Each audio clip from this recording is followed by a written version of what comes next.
तो आज की इस क्लास में हम लोग सीखेंगे कैसे हम GSTR 3B फाइल करेंगे।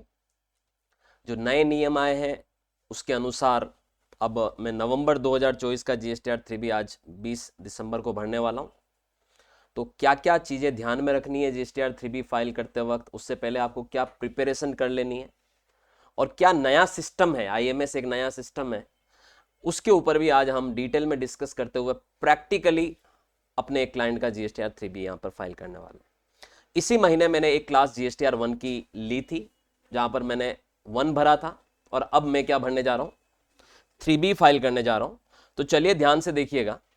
इस कंप्लीट वीडियो को देखने के बाद आई एम डैम श्योर कि आप में से कोई भी व्यक्ति कभी भी किसी भी व्यापारी का GSTR 3B फाइल कर पाएगा। ऑलराइट, अब देखिए, मैं आपको आगे बढ़ने से पहले यहां पर बताने वाला हूं कि हमने इस महीने दिसंबर 2024 में GSTR 1 भरा था, और आपको याद हो तो ये 13 इनवॉइसेस थे जो सेल के इनवॉइसेस होते हैं, वो हमने GSTR 1 भरा था। और मैंने आपको ये भी सिखाया था उस क्लास में, अगर आप में से कोई नया है इस चैनल पर तो उसने पहले 1 का वीडियो नहीं देखा तो 1 का वीडियो जरूर देख लीजिएगा कि आपको इन इनवॉइसेस को कैसे GSTR 1 में चढ़ाना होता है। क्या B2B होते हैं, क्या B2C होते हैं, B2C में भी आपको लार्ज इनवॉइसेस किन्हें कहेंगे, किन किन चीजों का आपको विशेष तौर से ध्यान में रखना है, HSN समरी आप कैसे डालोगे, डॉक्यूमेंट डिटेल्स कैसे डालोगे, और कैसे पूरी 1 की फाइलिंग होती है। Complete video already I have posted on YouTube channel. Now 3B में भी इनका जिक्र होगा, वापस से दोबारा याद रखिएगा, 3B में भी आपको इनका जिक्र होगा। और एक और बात बताता हूं, मैंने जो लास्ट क्लास ली थी उसमें मैंने एक फाइल बनाई थी एक्सेल की, और उस फाइल में सारे के सारे इनवॉइसेस की डिटेल चढ़ाई थी जो सेल के इनवॉइसेस हैं। मैं उस फाइल को भी ओपन करने जा रहा हूं। तो ये आउटवर्ड सप्लाई, ये सारी सप्लाई थी, ये सारे इनवॉइसेस थे, 13 इनवॉइस, 13 नहीं सॉरी 11 इनवॉइसेस थे। ये 11 के 11 इनवॉइसेस, इनवॉइस नंबर दे रखे हैं, सेल है। अब आप बोलोगे सर 3B में सेल का कोई जिक्र होता है क्या? बिल्कुल होता है, क्योंकि जो 1 में आप सेल दिखाते हो वही आपको 3B में दिखानी होती है। जो 1 में सेल दिखाते हैं वही 3B में दिखानी होती है। On mismatching of outward supplies detail from 1 to 3B में अगर आपको कोई मिसमैच हो रहा है तो फिर आपको उसका नोटिस आ जाता है, याद रखिएगा। इस वजह से आप अलग अलग आंकड़े नहीं दिखा सकते कि 1 में कुछ और बोल रहे हैं कि भाई मैंने इतना सेल किया, 3B में और कुछ बता रहे हैं, दोबारा यही डिटेल आपको 3B में डालनी पड़ती है। और वैसे भी मैं बता दूं 1 से ऑटो पॉपुलेट होकर चला जाएगा 3B में डेटा, तो ये आउटवर्ड सप्लाई की सारी डिटेल 3B में नजर आएगी। अब बात ये आती, परचेज की जो डिटेल होती है वो भी हमें 3B में चढ़ानी होती है, यानी इनपुट क्लेम करते हैं ना हम लोग। तो इनपुट क्लेम करने के लिए हमारे पास इनवॉइसेस होने चाहिए परचेज के। अब आप देखिए मेरे पास नवंबर महीने के कुछ इनवॉइसेस हैं, आप देखिए यहां पर अलग अलग पार्टियों से ये बिल मुझे मिले हैं, ये मेरे लिए परचेज है, याद रखिएगा। ये आपकी 7 नवंबर की बिल है ये, ओके। और ये आपकी टोटल इनवॉइस वैल्यू दिख रही है, यहाँ पर ग्रैंड टोटल दिख रहा है। ये आपका एक और इनवॉइस यहाँ पर दिख रहा है आपको, ठीक है, ये भी 7 तारीख का है। ये एक और परचेज आपकी, ये सारे परचेजेस के इनवॉइसेस आपने देखिए। प्रिंटिंग प्रेस का बिजनेस है, कोई ना कोई जो मटेरियल है वो परचेज किया होगा अपने बिजनेस में, जो आप कंज्यूम करते हो प्रोडक्ट्स, जो आप सर्विसेज देते हो उसमें मटेरियल कंज्यूम होता है ना। तो वो उनके इनवॉइसेज हैं, और आपको ये टोटल मिलाकर 7 इनवॉइसेज, ये इनवॉइस है देखिए आप, इलेक्ट्रॉनिक इनवॉइस भी आपको मिला है। यानी जो पार्टी इनवॉइस इशू करती है उसका टर्नओवर आज की तारीख में 5 करोड़ से ज़्यादा है, तभी उसने आपको क्या दिया है, इनवॉइस दिया है, ठीक है। और ये आप देख सकते हैं सारे इनवॉइसेस, सातों के सातों इनवॉइसेस, जो चीज़ें आपने खरीदी है उसका जिक्र इन इनवॉइसेस में होता है। अब मैं आपको सबसे पहले क्या करना है वो बताने वाला हूं। सबसे पहले तो देखिए मेरे पास ये इनवॉइस की फाइल आ गई, 7 बिल है मेरे पास परचेज के। कितने? ये वो बिल है जो पार्टियों ने मुझे बिल अभी दे दी है, जिनसे मैंने नवंबर महीने में कुछ खरीदा है और उन्होंने मुझे बिल दे दिया है। अब मैं पोर्टल पे चलता हूं, और पोर्टल के अंदर याद रखिएगा सर्विसेज के अंदर रिटर्न के अंदर एक ऑप्शन होता है इनवॉइस मैनेजमेंट सिस्टम, IMS। ये नया इंट्रोड्यूस हुआ अक्टूबर 2024 से, याद रखिएगा। तो अक्टूबर से जो लोग रिटर्न भर रहे हैं उनको रिटर्न डायरेक्टली GSTR 3B नहीं भरना है, पहले कहां जाना है, इनवॉइस मैनेजमेंट सिस्टम में जाना है, IMS डैशबोर्ड पे जाना है। चलिए चलते हैं, सर क्या होगा इस पे जाने से बताता हूं।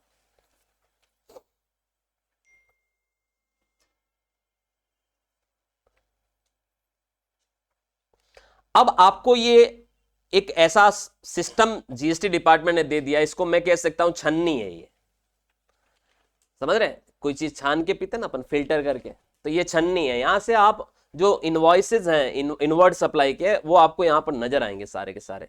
चलिए देखते हैं, इनवर्ड सप्लाई पे जाके व्यू करते हैं हम इसको। आईएमएस का रियल प्रैक्टिकल एक्सपोजर मैं आपको यहां पर देने वाला हूं।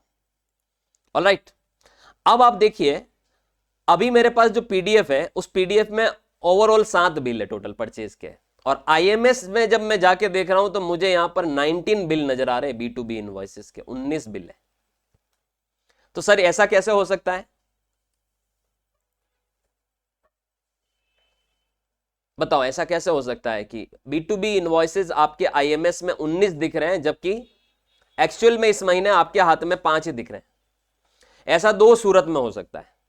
पहला सूरत यह हो सकता है कि जिस पार्टी से आपने परचेज की है उसने अभी तक आपको इनवॉइस नहीं दिया है, जबकि उसने अपनी सेल जीएसटीआर 1 में दिखा दी है, क्योंकि जीएसटीआर 1 में उसने दिखाया तभी जाके ये डेटा आपका यहां पर मौजूद है, आपको दिख रहा है परचेज के अंदर, आईएमएस डैशबोर्ड पर दिख रहा है। ये वो सारी पार्टीज हैं जिनसे हमने परचेजेस किए, इन इनवॉइसेस के अगेंस्ट में परचेज की, ये इन पार्टीज के जीएसटी नंबर है, और ये सारे रेगुलर इनवॉइसेस हैं। आप देख सकते हैं आपका टोटल मिलाकर यहां पर कितना नजर आ रहा है, 19 इनवॉइसेस नजर आ रहे हैं, याद रखिएगा ये। अब मेरे पास 7 ही है, तो पहला रीजन ये हो सकता है कि अभी तक मेरे पास बाकी पार्टियों के इन 7 बिलों के ही 7 पार्टियों ने मुझे क्या दिया है, मतलब 7 इनवॉइसेस ही मुझे अभी तक दिए गए हैं, जबकि मैंने एक्चुअल में परचेज कितनी कर दी, 19 परचेज इनवॉइसेस हैं। अब वो मेरे पास बिल नहीं है, इसलिए मेरे पास यहां पीडीएफ में वो क्लाइंट ने मुझे नहीं भेजे, जबकि हकीकत यह है कि आपने इस महीने नवंबर 2024 में आपने टोटल कितने बिलों के अगेंस्ट में परचेज किए, 19 बिलों के अगेंस्ट में परचेज किए। पहला रीजन यह हो सकता है। दूसरा रीजन यह हो सकता है कि हो सकता है इनमें से कुछ बिल पहले के पीरियड के हों, उन महीनों में आपने इनपुट क्लेम नहीं किया, उन महीनों में आपने आईएमएस में जाके एक्सेप्ट नहीं किया उन बिलों को, इस वजह से वो अभी भी खड़े हैं यहां पर, यानी जब आपने उन्हें पेंडिंग में डाल दिया उन महीनों में। सोचिए आपने अक्टूबर महीने के कोई बिल है जिसकी आईटीसी नवंबर में लेनी थी और आपने नहीं ली, और आपने उस वक्त अक्टूबर में इसको क्या कर दिया, पेंडिंग कर दिया, तो वो अभी भी यहां नजर आएगा आपको। जब आप उसको एक्सेप्ट करोगे, आईएमएस एक नया सिस्टम इंट्रोड्यूस किया जीएसटी डिपार्टमेंट ने, इसमें आपको सारी की सारी इनवर्ड सप्लाई या परचेजेस नजर आएगी। जब आप इसको एक्सेप्ट करोगे तभी जाके आपके जीएसटीआर 2B और 3B में ये एंट्री आ जाएगी, अन्यथा नहीं जाएगी। ऑलराइट, अब मेरी पार्टी ने ये बोला है कि सर हमारे पास 7 इनवॉइसेस हमने आपको भेजे हैं, वो तो ठीक है, लेकिन इनवॉइस मैनेजमेंट सिस्टम में 19 इनवॉइसेस दिख रहे हैं, मतलब 19 की 19 ही मेरी परचेजेस दिख रही है, बाकी पार्टियों ने अभी तक मुझे अपने बिल नहीं भेजे हैं। आप तो 19 के 19 पर ही आईटीसी क्या करो, क्लेम करो। अब ये आपको पार्टी के साथ बैठकर जो भी वो कहते हैं उसके अनुसार काम करना होगा। बिल नहीं आया, लेकिन सामने वाली पार्टी ने तो जीएसटीआर 1 में अपनी सेल दिखा दी, इसलिए आपको आईएमएस में नजर आ रही है, और आप आईएमएस में नजर आ रही है मतलब इनपुट क्लेम कर सकते हो, याद रखिएगा। लेकिन कोई जरूरी नहीं है कि क्लेम कर सकते हो सकता है किसी और पार्टी का बिल यहां नजर आ रहा हो, उसने गलती से आपका जीएसटी नंबर डाल दिया हो, तो आप रिजेक्ट भी कर सकते हो। There are 3 actions under IMS. First, आपको एक्सेप्ट करना, अगर आप एक्सेप्ट करोगे तो 2B और 3B में जाएगी आईटीसी आपकी, नहीं तो नहीं जाएगी। रिजेक्ट करोगे तो रिजेक्ट हो जाएगा मामला, कैंसिल कंप्लीटली। और पेंडिंग रखोगे तो इस महीने नहीं करोगे, आने वाले समय में जब आप उसको एक्सेप्ट करोगे तब आप कर सकते हो। वैसे टेक्निकली अगर इस पूरे कॉन्सिक्वेंसेज में मैं मेरी बात बताऊं कि सही क्या होगा, अगर मेरे पास 7 बिल आए और 19 बिलों की जीएसटीआर 1 में रिपोर्टिंग हो चुकी, इसलिए मेरी जीएसटीआर आईएमएस में 19 बिल नजर आ रहे परचेज में, तो मेरे सही मायने में मेरे पास जो इनवॉइसेस हैं, यानी जिनके डॉक्यूमेंट्स हैं, उन इनवॉइसेस को मुझे क्या करना चाहिए, एक्सेप्ट करना चाहिए, और बाकी सारे इनवॉइसेस को क्या रखना चाहिए, पेंडिंग रखना चाहिए। जब आपके पास बिल आए हाथ में तब जाके आप उसकी आईटीसी क्लेम करो, सही मायने में तो ये होता है। लेकिन आपको पता है कि यार उन पार्टियों ने बिल चढ़ा दिए हैं, तो ले लो आज, नहीं तो कल तो बिल वो आपको भेज ही देगी, राइट। तो ऐसे केस में हमें ये इंस्ट्रक्शन मिला है कि सर 19 के 19 ही बिलों की आपको क्या लेनी है, इनपुट लेनी है, याद रखिएगा 19 के 19 ही बिलों की इनपुट लेनी है, ठीक है। 19 के 19 ही बिल आप यहां पर दिख रहे हैं, इनवॉइस टाइप रेगुलर दिख रहा है, आप देख सकते हैं, और आपको अब इनपुट क्लेम करनी है। तो आप यहां सीरियल नंबर सारे के सारे सेलेक्ट करिए, देखिए ठीक है, सेलेक्ट ऑल, जैसे मैंने सीरियल नंबर पे क्लिक किया, select all record of all pages 19 records proceed. आपने 19 के 19 ही सेलेक्ट कर लिए। अब आप देखिए जब 19 ही सेलेक्ट कर लिए तो आपसे क्या पूछ रहा है, क्या सभी को एक्सेप्ट करना है या रिजेक्ट करना है या पेंडिंग रखना है। मेरे को क्या करना है, सभी को एक्सेप्ट करना है। जैसे ही मैं यहां पर सभी पे एक्सेप्ट पे क्लिक करूंगा, आप देखिए ए लिखा हुआ आ रहा है और आप इसको सेव कर दीजिए।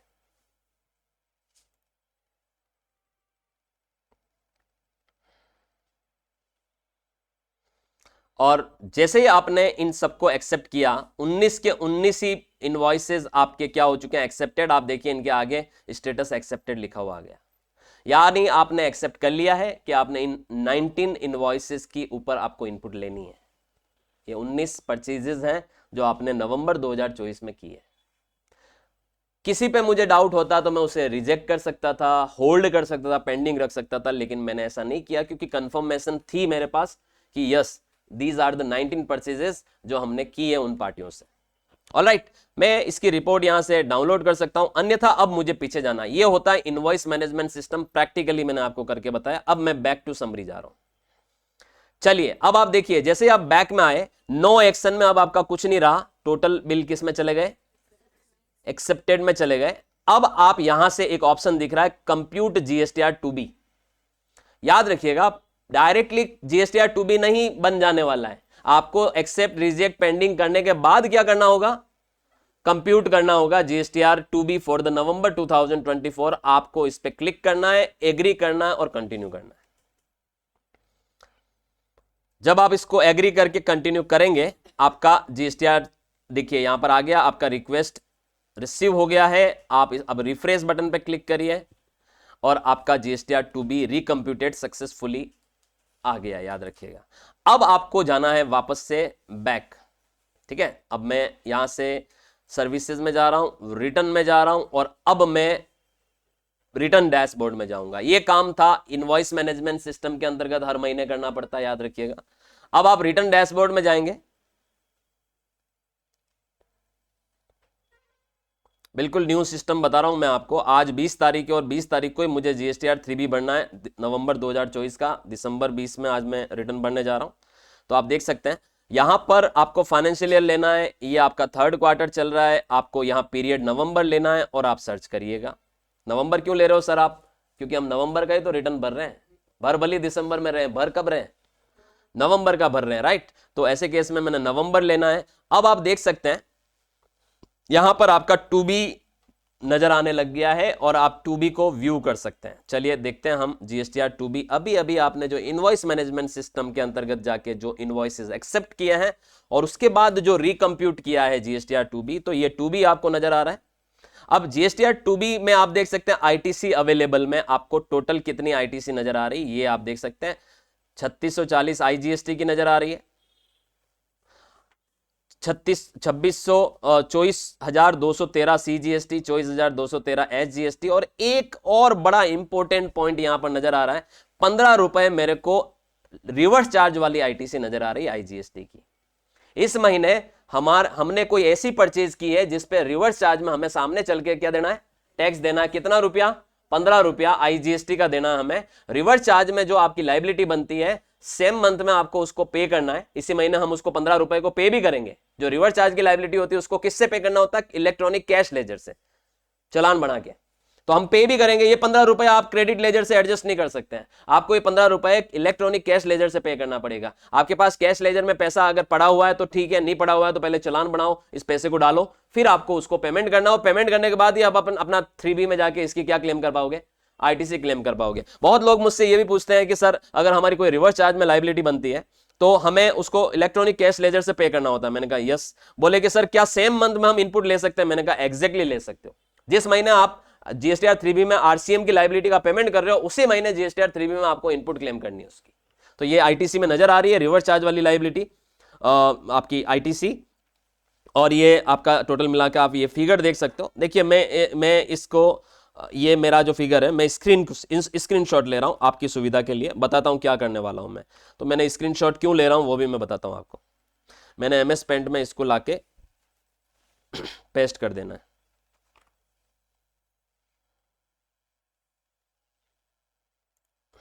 यहां से हम इसका स्क्रीनशॉट ले लेते हैं और इधर लाके इसको पेस्ट कर देते हैं, ठीक है, ये MS पेंट में लाके पेस्ट कर देते हैं।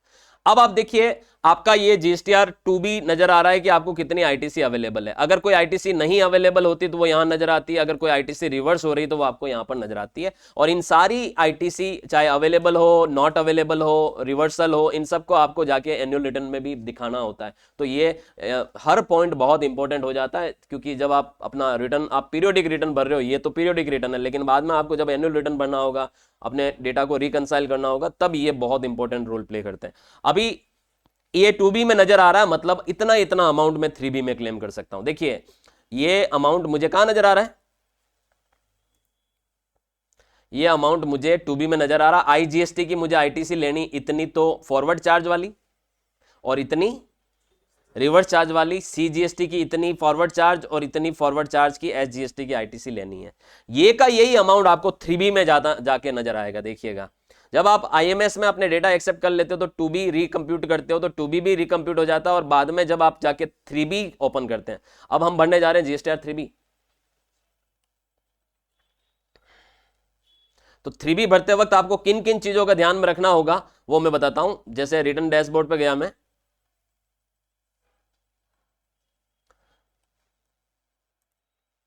नवंबर महीना लिया, सर्च किया। अगर आप नए हो, पहली बार देख रहे हो, चैनल को जरूर सब्सक्राइब करिए। इस तरीके के प्रैक्टिकल वीडियोस रेगुलर बेसिस पे हम लोग डालते रहते हैं। पहले के वीडियोस भी देख सकते हैं और आने वाले टाइम में भी आपको बिल्कुल जो भी GST, इनकम टैक्स और TDS के अपडेट्स हैं वो मिलेंगे। दूसरी एक और बड़ी इंपॉर्टेंट चीज है, इस तरीके के जो प्रैक्टिकल फाइलिंग के और जो कंप्लायंसेस के कोर्सेज होते हैं, कॉमर्स हब की आप एप्लीकेशन डाउनलोड करिए, उसको उसमें आप एक्सप्लोर करिए कोर्सेज को, और मन पसंदीदा कोर्स आप परचेज भी कर सकते हैं। चलिए आगे बढ़ते हैं। अब हम आते हैं 3B में। देखिए 1 हमने ही फाइल किया था, आपको याद हो तो GSTR 1 हम फाइल कर चुके हैं ऑलरेडी। यूट्यूब चैनल पे वीडियो आपको मौजूद है इसी महीने का, दिसंबर महीने का, तो आप उसको जाके देख सकते हैं। अब मैं उसी का 3B भरने जा रहा हूं, यानी मेरी 2 कंप्लायंसेज है महीने की। तो पहली कंप्लायंस मैं ऑलरेडी कर चुका हूं, दूसरी कंप्लायंस करने जा रहा हूं, 3B भरने जा रहा हूं। मैं प्रिपेयर ऑनलाइन करने वाला हूं। क्या करने वाला हूं एग्जैक्टली। GSTR 3B आपको यह भी बता दूं, गवर्नमेंट के जो नए नियम है, तो नए नियमों के अनुसार आपको यह भी बता दूं कि अप्रैल 2025 के बाद GSTR 3B पूरा का पूरा ऑटोमेटिक प्रिपेयर होगा और आप उसको एडिट नहीं कर पाओगे। इसका भी मैं ऑलरेडी एक वीडियो नोटिफिकेशन का डाल चुका हूं। तो जो GSTR 3B में डेटा आएगा उसको आपको सिर्फ फाइल करना है, आप एडिट नहीं कर सकते। अभी वर्तमान में तो आप क्या कर पा रहे हो, एडिट कर सकते हो, ठीक है। तो ये आप यहां से ओपन कर लिया है। अभी आप देख सकते हैं नवंबर का आज 20 तारीख ड्यू डेट है और आज ही हम भरने जा रहे हैं। ये 3B हमारा बनकर आ चुका है यहां पर। और आप अब नोटिस करिए कि 3B में क्या क्या चीजें आपको रिफ्लेक्ट करती है। देखिए जो GSTR 3B होता है उसकी टेबल नंबर 3.1 के अंदर आपकी आउटवर्ड टैक्स लाइबिलिटी और रिवर्स चार्ज में अगर आपकी कोई टैक्स लाइबिलिटी बनती है तो वो नजर आती है। तो हमने अभी मैंने आपको बताया था कि रिवर्स चार्ज में 15 रुपए बन रहे हैं और फॉरवर्ड चार्ज में 35,511 बन रहे हैं। और ये इसकी जानकारी आपको मिलेगी एक्सेल वाली शीट में जो हमने 1 भरते वक्त बनाई थी। तो फॉरवर्ड चार्ज वाली जानकारी देखिए, मैं एक्सेल वाली शीट में आता हूं, ये एक्सेल की शीट है, ये देख सकते हैं आप। CGST का फिगर, IGST तो 0 था, CGST का फिगर 35,511, 35,511.26। तो ये ही फिगर आपको यहां पर रिफ्लेक्ट कर रहा है 35,511.26। तो मतलब सेम फिगर है, खाली ये रिवर्स चार्ज वाली लाइबिलिटी यहां पर आ रही है IGST की, ठीक है। तो आप इस पे क्लिक करते हैं 3.1 में। इसका मतलब इस महीने हमने कोई ऐसी परचेज की है जिसपे रिवर्स चार्ज में हमें क्या देनी है, रिवर्स चार्ज में क्या देना है, टैक्स देना है, ठीक है। तो ये जो 3.1 होता है टेबल, इसमें टोटल मिलाकर A से लगाकर E तक पॉइंट होते हैं। A वाला जो पॉइंट होता है इसमें आपकी जो फॉरवर्ड चार्ज में जो लाइबिलिटी है, मतलब जो सेल की आपने पूरे महीने में, आपने नवंबर महीने में 3,94,569 रुपए सेल किए हैं। देखिए ये रहा 3,94,569 की सेल की है। 1 से आया ना डेटा, कहां से आया, ये 1 का ही डेटा है भैया, ठीक है। और 35,511 का CGST SGST का लाइबिलिटी, IGST का लाइबिलिटी नहीं है फॉरवर्ड चार्ज में। कोई जीरो रेटेड सप्लाई आपने की होती, जैसे मान लो एक्सपोर्ट किया होता और उसमें मैंने कोई IGST पे किया होता तो मुझे यहां पर रिफ्लेक्ट करता। कोई नील रेटेड या एग्जेम्प्टेड सप्लाई की होती तो यहां दिखती। ये सब चीजें कहां से आती है, 1 से आती है डेटा। और इनवर्ड सप्लाई जिसपे रिवर्स चार्ज है, ये डेटा आपका 1 से नहीं आता है। ये डेटा आपका सामने वाली पार्टी ने जब अपना GSTR 1 भरा होगा, सामने वाली पार्टी कौन, सप्लायर जिससे आपने ये सप्लाई रिसीव की, उसने जीएसटीआर 1 भरते वक्त ये बोला कि मैंने इस पार्टी को अपनी सेल की है और इस पे फॉरवर्ड चार्ज में टैक्स नहीं बनता, ये सामने वाली पार्टी इस पे किस पे देगी टैक्स, रिवर्स चार्ज में देगी, इसलिए आपको यहां रिफ्लेक्ट कर रहा है। 300 रुपए की ऐसी परचेज है जिसपे 15 रुपए का आपका आईजीएसटी बन रहा है। ऑलराइट, ये तो पैसा आप क्रेडिट लेजर से एडजस्ट नहीं कर सकते, ये लाइबिलिटी आपको कैश लेजर से पे करनी पड़ती है। कौन सी वाली? रिवर्स चार्ज वाली। और पांचवा पॉइंट इसमें दिख रहा है नॉन जीएसटी आउटवर्ड सप्लाई। तो ऐसी कोई सप्लाई हो जैसे पेट्रोल वगैरह डीजल वगैरह का आपका बिजनेस है, लीकर का बिजनेस है और आप सप्लाई कर रहे हो, तो वो नॉन जीएसटी सप्लाई कहलाती। फिलहाल में मैंने देख लिया आंकड़े में, आई एम सेटिस्फाइड, कंफर्म करता हूं मैं। आगे बढ़ते हैं। टेबल नंबर 3.1.1, ये टेबल में क्या होता है, सेक्शन 95 की सप्लाईज यहां पर नजर आती है।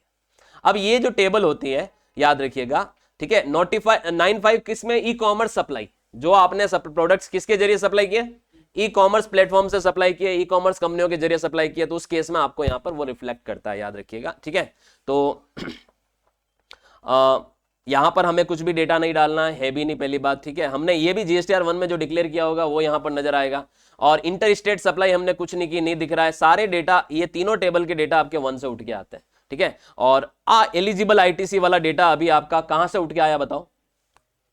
2B से आया। कहां से आया? 2B। और 2B का डेटा कहां से कंप्यूट हुआ? अरे अभी तो कंप्यूट किया आपके सामने, आईएमएस से। कहां से? आईएमएस क्या होता है? एक नया सिस्टम है, इनवॉइस मैनेजमेंट सिस्टम। उसमें क्या होता है, जो जो हम परचेज करते हैं वो एंट्रियां वहां नजर आती है। वहां पर हम 3 तरह के एक्शन ले सकते हैं। कौन कौन से? एक्सेप्ट करना, रिजेक्ट करना, पेंडिंग रखना। एक्सेप्ट करोगे तो क्या होगा, तो 2B में जाएगा और 3B में आएगा। रिजेक्ट करोगे तो क्या होगा, 2B में भी नहीं जाएगा, 3B में भी नहीं आएगा। मतलब आप ये कह रहे हो कि ये परचेज मैंने नहीं की, गलती से किसी ने मेरा नंबर डाल दिया, ठीक है। और होल्ड करोगे, पेंडिंग रखोगे तो क्या होगा, 3B या 2B में नहीं आएगा, वहां पड़ा रहेगा। अगले महीने भी आपको आईएमएस में वो एंट्री वहां नजर आएगी। जब आप उसे एक्सेप्ट करोगे उस महीने के जीएसटीआर 2B और 3B में नजर आएगी। So these are the 3 actions जिन्हें हमें लेना होगा आईएमएस के अंदर। आफ्टर दैट ही आप यहाँ पर 3B में वो डेटा यहाँ पर देख पाओगे। देखिए ये आप इसको डेटा को मैच करिए। ये मैंने स्क्रीनशॉट लिया था 2B का, आप यहाँ पर देख सकते हैं 3640.21 रुपए, थोड़ा सा 15 रुपए यहां पर ज्यादा आ रहा है। वो 15 रुपए आपका रिवर्स चार्ज वाली आईटीसी का आ रहा है, ये देख सकते हैं। इन दोनों को जोड़ोगे तो ये 3655.21 होता है, तो ये 3655.21 है, ठीक है। और 24,213.23, 24,213.23 आपको सीजीएसटी और एचजीएसटी के फिगर नजर आ रहे हैं यहाँ पर। ऑलराइट, तो ये आपका डेटा कहां से आया, अभी आपको पता पड़ा होगा कहां से आया, 2B से आया। क्या मैंने अभी तक जीएसटीआर 3B में कोई भी डेटा हाथ से डाला? डाल सकता हूं, एडिट कर सकता हूं, यस एग्जैक्टली कर सकता हूं। अभी तक तो कर सकता हूं, जब तक गवर्नमेंट के नए नॉर्म्स इफेक्टिव नहीं हो जाते तब तक तो मैं 3B को ऑल्टर कर सकता हूं। लेकिन मैं आपको बता दूं, तैयार हो जाइए, 3B को आप हाथ से ऑल्टर नहीं कर पाएंगे नियर फ्यूचर। जो डेटा आपका 1 से आएगा और जो डेटा आपका जीएसटीआर 2B से रिकम्प्यूट होकर आएगा, उसी को आपको यहां पर फाइल करना होगा। आप एडिट नहीं कर सकते। अभी तो कर पा रहे हो, अभी तो आप क्या करोगे, एलिजिबल आईटीसी में जाओगे, ठीक है, इसमें जाओगे, आप यहां डेटा डाल सकते हो, अभी तो चेंजेस कर सकते हो। मैं करने नहीं है, ध्यान देना। आपने अगर चेंजेस किए तो आपको नोटिस आ जाएगा। जीएसटी याद रखिएगा, जीएसटी डीआरसी 01C और जीएसटी डीआरसी 01B, ये नोटिसेस होते हैं जो मिस मैच होता है अगर आपका 3B और 1 में या आपके 3B और 2B में, याद रखिएगा। तो ये नोटिसेस आते हैं, आपको फिर नोटिसेस का रिप्लाई डालना पड़ता है डिपार्टमेंट को। उसके आप जो रिप्लाई डालते हो उससे सहमत करवाना पड़ता है, तब जाके आपने जो डेटा डाला होता है उससे डिपार्टमेंट सहमत होता है, याद रखिएगा। तो आपका मिसमैच होने पे डेफिनेटली नोटिस इश्यू होता है, याद रखिएगा, ठीक है। अभी हम बात कर रहे हैं कि ये देखिए, ये बहुत, इसकी मैं सेपरेट एक क्लास ले चुका हूं, याद रखिएगा। आप मेरे पोर्टल पर ऑफिशियल जो यूट्यूब चैनल है उस पर जाके आप देख सकते हैं, table number 4 eligible ITC of GSTR 3B, मैंने ये सारे पॉइंट बहुत डिटेल में बताए हुए हैं। बस आपको अभी मैं ये बता दूं कि इसका जो ए वाला पॉइंट है वो एलिजिबल आईटीसी दिखाता है, बी वाला पॉइंट रिवर्स जो आईटीसी होती है वो दिखाता है, सी इन दोनों के बीच का डिफरेंस होता है, और डी में अगर किसी तरीके की कोई पहले की जो आईटीसी है वो रिवर्स हो रही है या इनएलिजिबल है, तो वो आपको यहां पर दिखानी होती है। फिलहाल में हमारे केस में आप देख सकते हैं यहां पर table number A point number 3, inward supply liable to reverse charge में 15 रुपए आईजीएसटी के दिख रहे हैं। ये 15 रुपए आपको आईटीसी दिख रही है रिवर्स चार्ज वाली, वो लेकिन ये आपको लेनी अभी लेने वाले हो आप, इसको क्लेम करने वाले हो, लेकिन ये 15 रुपए आपको कैश लेजर से चुकाने होंगे। ठीक है। दूसरा, जो फॉरवर्ड चार्ज वाली सारी आईटीसी होती है नेट अमाउंट। नेट मतलब ये होता है कि जैसे कोई बंदा ये कहता है कि सर मैंने पूरे महीने में 50 परचेज की B2B में, मैंने कहा ओके, 50 में से 5 रिटर्न भी किए मैंने, परचेज रिटर्न की, मैंने कहा ओके, तो सर वो जो आईटीसी है वो हमें कैसे लेनी है? मैंने कहा नेट अमाउंट लेना है। 50 में से 5 की आईटीसी आपकी रिवर्स होकर जो नेट फिगर बनेगा वो नेट फिगर यहां पर दिखाना आपको। तो ये आपका 3640 रुपए का आईजीएसटी, 24,000 रुपए की आपकी सीजीएसटी की आईटीसी बन रही है, एलिजिबल है ये, कोई भी रिवर्स वगैरह किसी भी और रीजन की वजह से इसमें कोई रिवर्सल या इनएलिजिबल नहीं है, आपको इसे कंफर्म करना है।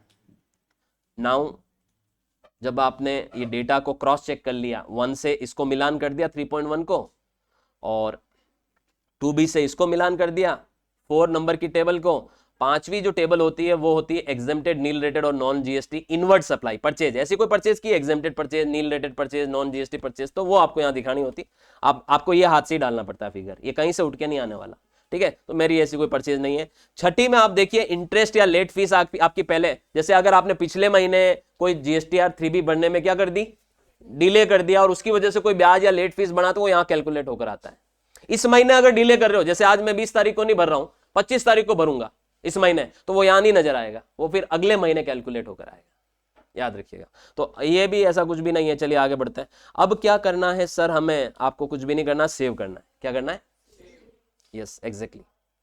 जब आप सेव करोगे, इसके बाद आपको जैसे ही आप सेव करोगे रिफ्रेश करना, ये ऑप्शन आ जाएगा प्रोसीड टू पेमेंट, क्लिक करते हैं इस पे।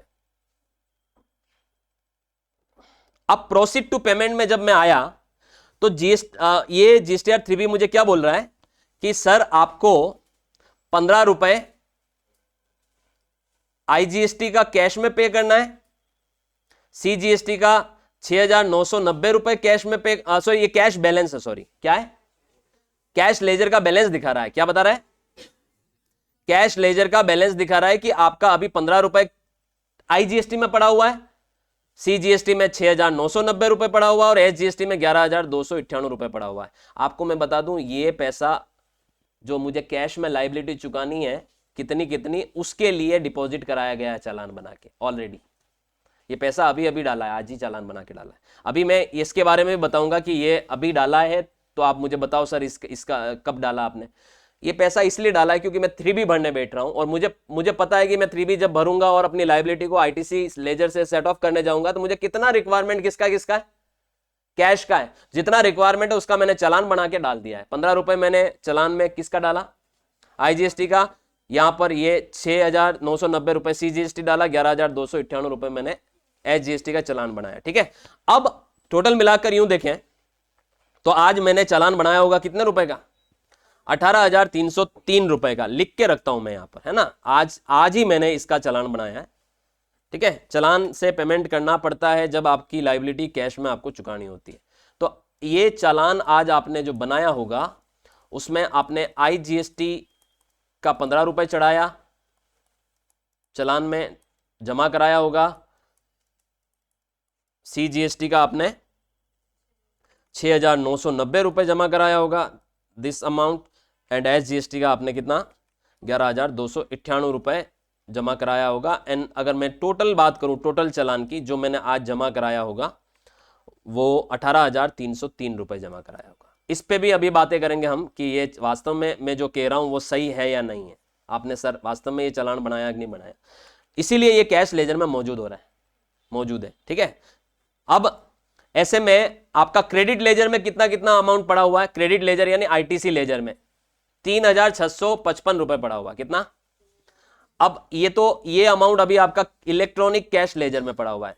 जीएसटी में 3 तरह के इलेक्ट्रॉनिक लेजर्स होते हैं, कैश लेजर, क्रेडिट लेजर और लायबिलिटी रजिस्टर। ठीक है, तो ये अमाउंट आपका इलेक्ट्रॉनिक कैश लेजर में आपने चालान के जरिए डाला, इसलिए पड़ा हुआ है। अब मैं जो दूसरा फिगर बताने वाला हूं वो बताने वाला हूं मेरा क्रेडिट लेजर में कितना बैलेंस पड़ा हुआ है। क्रेडिट लेजर मतलब मेरा ऑलरेडी पहले से कितनी इनपुट दिख रही है, आईटीसी पड़ी हुई है। तो इसमें देखिए आईजीएसटी में मेरा दिख रहा है 3655 रुपए, कितना 3655 रुपए दिख रहा है। सीजीएसटी में 24,866 रुपए दिख रहा है। आईटीसी है मेरी ओपनिंग आईटीसी 24,213 रुपए दिख रहा है, ठीक है। और टोटल अगर हम इसकी बात करें तो 52,734 रुपए आपके पास पड़े हुए हैं आईटीसी लेजर में, 52,734 रुपए। अच्छा एक चीज बताओ, आप लोग जीएसटी पढ़ रहे हो, आईटीसी एडजस्टमेंट रूल पता है ना? अगर आपकी आईजीएसटी की लायबिलिटी बनती तो सबसे पहले आईजीएसटी की आईटीसी से सेट ऑफ होती है, सीजीएसटी की लायबिलिटी भी आईजीएसटी की आईटीसी से सेट ऑफ होती है, एचजीएसटी की भी आईजीएसटी से। तो इसका एक सीक्वेंस होता है सेट ऑफ का, और वो सीक्वेंस आपको यहां पर जीएसटी पोर्टल पे ध्यान में रखने की जरूरत नहीं, सॉफ्टवेयर ऑटोमेटिक लेता है। याद रखिएगा कि कौन सी आईटीसी किस लायबिलिटी को चुकाने में सबसे पहले इस्तेमाल होगी। अब देखिए आपने ये देख लिया कि आपके पास टोटल मिला के इतना फंड है, इतना क्रेडिट लेजर में पड़ा हुआ है जो आपको लायबिलिटी सेट ऑफ करने में काम में आएगा, इतना कैश लेजर में पड़ा हुआ है जो भी लायबिलिटी सेट ऑफ करने में काम आएगा। पहले क्रेडिट लेजर यूज होता है, बाद में कैश लेजर यूज होता है। और ये 15 रुपए आपने आईजीएसटी के इसलिए जमा कराए हैं क्योंकि आपको वो रिवर्स चार्ज वाली लायबिलिटी हमेशा किससे चुकानी होती? कैश लेजर से चुकानी होती। चलिए आगे बढ़ते हैं, ठीक है सर, अब आगे बढ़ते हैं। अब देखिए यहां पर नीचे बता रहा है आपको कि इस महीने आपकी 15 रुपए की रिवर्स चार्ज की सप्लाई बन रही है, ठीक है, 15 रुपए वाली 15 रुपए की लायबिलिटी बन रही है, और ये आप आईटीसी से सेट ऑफ नहीं कर सकते, सॉफ्टवेयर ने लिया भी नहीं। फिगर देखिए, ये अमाउंट आपका किससे पे करना पड़ेगा? कैश में पे करना पड़ेगा। सॉफ्टवेयर ने कैश लेजर से उठाया ये अमाउंट, मैंने तो नहीं डाला हाथ से, सॉफ्टवेयर ने ऑटोमेटिक लिया कैश लेजर से। यानी आरसीएम में जो लायबिलिटी है उसको कैश लेजर से ही चुकाना पड़ता है। आईटीसी भले ही आपके पास पड़ी हुई है, यहां पर भर भर के पड़ी हुई है ये आईटीसी, फिर भी आप इस 3655 में से वो 15 रुपए नहीं यूज कर सकते, आपको कैश लेजर से चुकाना पड़ेगा। और सर कैश लेजर में बैलेंस नहीं होता तो यहां से चालान बनाना पड़ता, जो मैं ऑलरेडी बना चुका हूं। दूसरा, सीजीएसटी की लायबिलिटी 35,511 रुपए की। देखिए 35,511 रुपए की लायबिलिटी, कहां से ये लायबिलिटी आपकी? ये वाली, ये एक्सेल वाली 35,511 रुपए, 26 पैसे का आपको सरकार ने मुआवजा दे दिया, माफी दे दी, राउंड ऑफ कर दिया कि आप हमें 1 रुपए की राउंडिंग चलती है जीएसटी में, याद रखिएगा, ठीक है। तो यहां पर आपको एक तरह से 35,511 रुपए सीजीएसटी की लायबिलिटी है। इसको सबसे पहले कौन सी आईटीसी से चुकाया जाता है? आईजीएसटी से। अच्छा, रिवर्स चार्ज नहीं है, फॉरवर्ड चार्ज वाली लायबिलिटी है। देखिए ये इधर दिख रही है रिवर्स चार्ज में, ये फॉरवर्ड चार्ज में दिख रही है। तो पहले आईजीएसटी की आईटीसी इस्तेमाल हुई, फिर अमाउंट कहां से निकला? सीजीएसटी से निकला। और क्या कोई कैश में चुकाना पड़ रहा है? बिल्कुल चुकाना पड़ रहा है, अभी भी कम पड़ रहा है। देखिए अमाउंट, दोनों आईटीसी यूज हो गई पूरी, फिर भी आपका ये 6,990 रुपए आपको और चुकाना था, इसीलिए आपने कैश लेजर से ये पे करने के लिए चालान बनाया था इतने अमाउंट का। ये चालान का अमाउंट आपने सोचा, अभी सोच रहे होंगे आप कि ये अमाउंट सर क्यों चुकाए गए हैं सारे?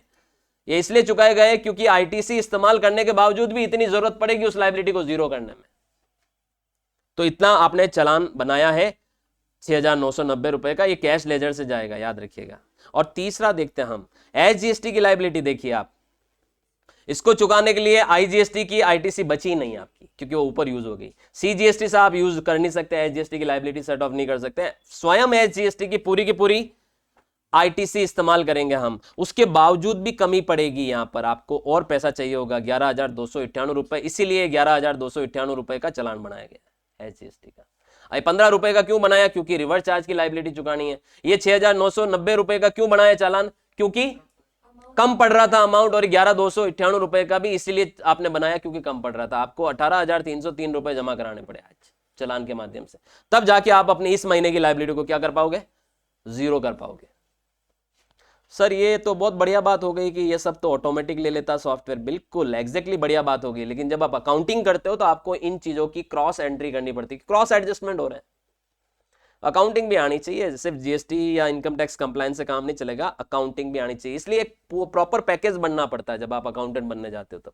कोई बंदा कहता है मैंने टैली का कोर्स किया सर 4,000 5,000 रुपए का, मेरे को जॉब नहीं मिल रही है तो अच्छी सैलरी मिल रही है। कैसे मिलेगी भैया? 4,000 की जॉब से तू 40,000 कैसे एक्सपेक्ट कर सकता है? 40,000 के लिए ऑलराउंडर बनना पड़ता है, हर चीज का नॉलेज होना चाहिए। पहले समय भी लगाना पड़ता है, पैसे भी लगाने पड़ते हैं, सीखना पड़ता है। आफ्टर दैट आप जब जॉब में जाते हैं, आप अपने नॉलेज को यूज करते हैं, एक्सपीरियंस बनाते हैं अपना, और उसके बाद आप जब मार्केट में डिमांड करते हैं हायर सैलरी, तब जाके आपको ऑफर होती है हायर सैलरी। सो यहां पर अकाउंटिंग में आपको ये सारे क्रॉस एडजस्टमेंट ध्यान में रखने पड़ेंगे। जीएसटी में तो ये सॉफ्टवेयर ने ले लिया, मेरे को क्या करना है, यहां पर मेक पेमेंट करना है। क्या करना है, चलिए करते हैं।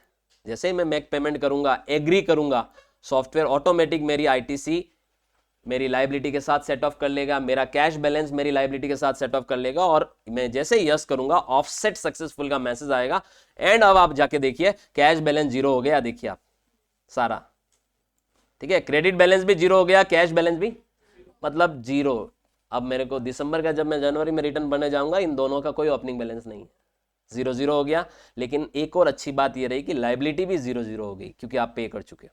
अब आप देखिए, ये आपकी लाइबिलिटी थी, इस 15 रुपए को आपने कैश से चुकाया, इस 35,511 को इतनी आईजीएसटी से चुकाया, इतना सीजीएसटी चुकाया, इतना कैश से चुकाया, इस 35,511 को इतना एसजीएसटी की आईटीसी से चुकाया, और इतना कैश में चुकाया। और आगे जाके आप अपने लाइबिलिटी के बैलेंसेस देखोगे तो आप देख सकते हैं कोई भी बैलेंसेस ना तो आपके पास अब लाइबिलिटी के रहे, लाइबिलिटी का बैलेंस वैसे भी नहीं रह सकता, लाइबिलिटी को खड़ी रखकर जीएसटीआर 3B भरा ही नहीं जा सकता, लाइबिलिटी जीरो करनी ही पड़ती है। ठीक है, हो गया सर, हाँ जी हो गया, ठीक है। अब क्या करना है सर, अब हमें प्रोसीड करना है। क्या करना है, अब प्रोसीड जब मैं करूंगा तो मेरे को ओटीपी डालना पड़ेगा।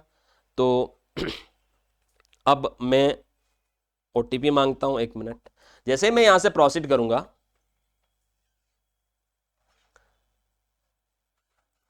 यहां से मैं इसको सेलेक्ट करूंगा, अपना नाम सेलेक्ट करूंगा, और फाइल विथ ईवीसी कर लूंगा यहां से, है ना। ईवीसी से क्या होगा, जैसे कंपनी अगर है, एलएलपी है, तो डीएससी से साइन करती है, और बाकी केसेस में ओटीपी बेस्ड यहां पर प्रक्रिया होती है। जैसे ही मैंने ईवीसी पे क्लिक किया, एक ओटीपी गया, आप देख सकते हैं यहां पर क्लाइंट के पास, उसके mobile number, registered mobile number और जीमेल आईडी पर, मतलब ईमेल आईडी पर। इधर से जैसे ही हम ओटीपी डालेंगे, हमारा ये जीएसटीआर 3B फाइल हो जाएगा। Just a second.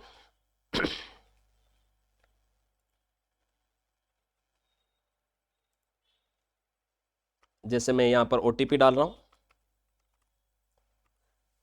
और वेरीफाई कर रहा हूं, और आप देख सकते हैं ये आपका 3B फाइल हो गया नवंबर 2024 का ओरिजिनल रिटर्न। आपके सामने मैंने कंप्लीट एक्सपोजर दिया है कि रिटर्न आपको डायरेक्टली नहीं भरना है, रिटर्न भरने से पहले क्या क्या तैयारियां करनी है और कैसे भरना है। ये होता है जीएसटीआर 3B। आई थिंक आपको समझ में आया होगा। Thank you so much.